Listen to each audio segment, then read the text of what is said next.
I just knew that I was gonna lose my hair. That was the saddest part. About 2 years ago, I got diagnosed with leukemia unexpectedly. I didn't really know what leukemia was. She had no signs. She had no symptoms. It was through routine blood work. The endocrinologist called and said, I think the lab messed something up with her blood test. Can you go in and do the test again? And so I said, sure. And that's where our journey began.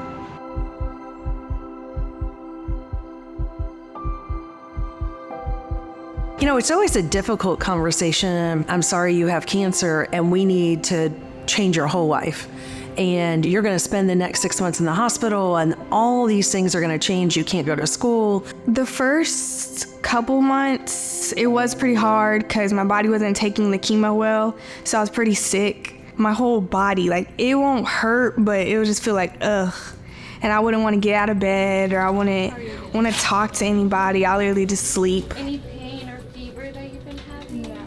Even when they have a good response like she did, at the end of the first month, she was in remission, which is great, it can still come back.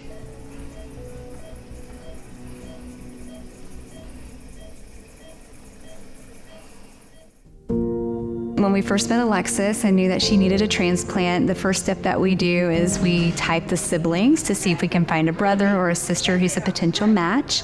Alexis was lucky in that she had both a brother and a sister who were a perfect match for her.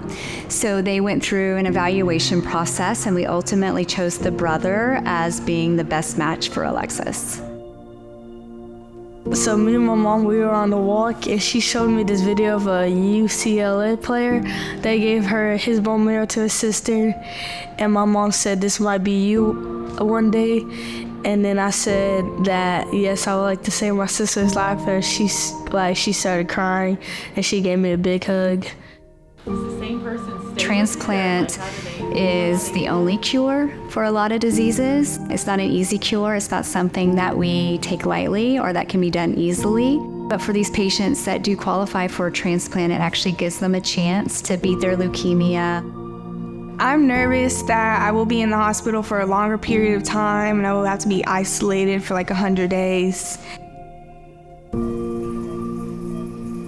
It's a rigorous process. The patients get pretty ill. I think it takes quite a toll on these patients, so definitely lows. But there's also highs, and I think as you get towards the end of the transplant process, you start to see more and more of those highs. It's a lifelong process. We have to continually monitor her. Ideally, for the first year, it's pretty rigorous. You guys want to get a picture with her?